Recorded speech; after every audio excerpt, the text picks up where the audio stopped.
Bonjour, je suis ravi de vous retrouver pour cette mini-méditation du mercredi de l'Institut biblique de Bruxelles.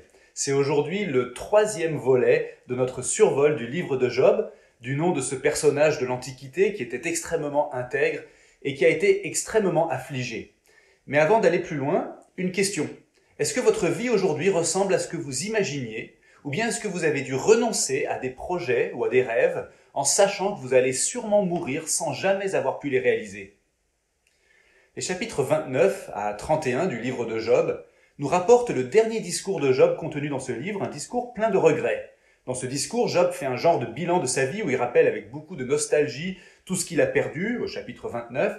Il le compare à sa situation présente qui est terriblement douloureuse, au chapitre 30.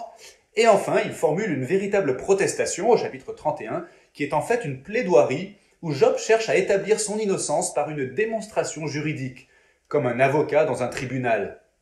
Job désire quelque chose très profondément, c'est retrouver la communion avec Dieu et avec son prochain. Tous ses regrets, en fait, expriment son désir du paradis. Et il a cette intuition, c'est que comme il a été extrêmement intègre toute sa vie, il lui semble qu'il devrait avoir sa place dans ce paradis. Or, il ne comprend pas pourquoi cette porte lui a été fermée. Voici ce qu'il dit au chapitre 31, les versets 5 et 6.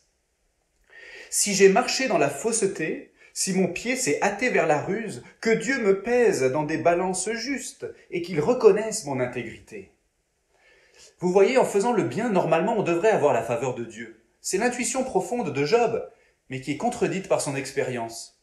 Job découvre douloureusement que nos meilleurs efforts ne peuvent pas nous faire retrouver le paradis. Mes amis, nos regrets et notre langueur douloureuse, tous nos espoirs déçus et nos rêves impossibles, c'est tout simplement notre mémoire affective du paradis. Et malgré tous nos efforts, nous non plus, on n'arrive pas à en retrouver le chemin. L'intuition de Job, elle est juste en fait. Oui, il faut être fidèle pour connaître perpétuellement la faveur de Dieu. Mais même l'homme le plus fidèle sur terre n'y arrive pas. Parce que même Job est prisonnier de sa condition déchue, comme nous tous. Le péché qui habite en nous, comme en Job, c'est un poison qui nous contamine de l'intérieur. Imaginez une pâte à crêpes dans laquelle on aurait versé une seule petite cuillère à café de cyanure. Combien d'ingrédients sains faudrait-il ajouter à la pâte pour que vous soyez prêt à manger de ces crêpes?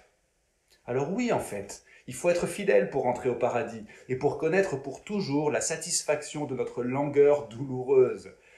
Mais on en est incapable. Et ce qui est merveilleux, c'est que quelqu'un a été fidèle à notre place. Jésus-Christ, le seul homme à avoir vécu sans la moindre trace de péché en lui. Il s'est donné lui-même en rançon pour la délivrance de tous ceux qui se confient en lui.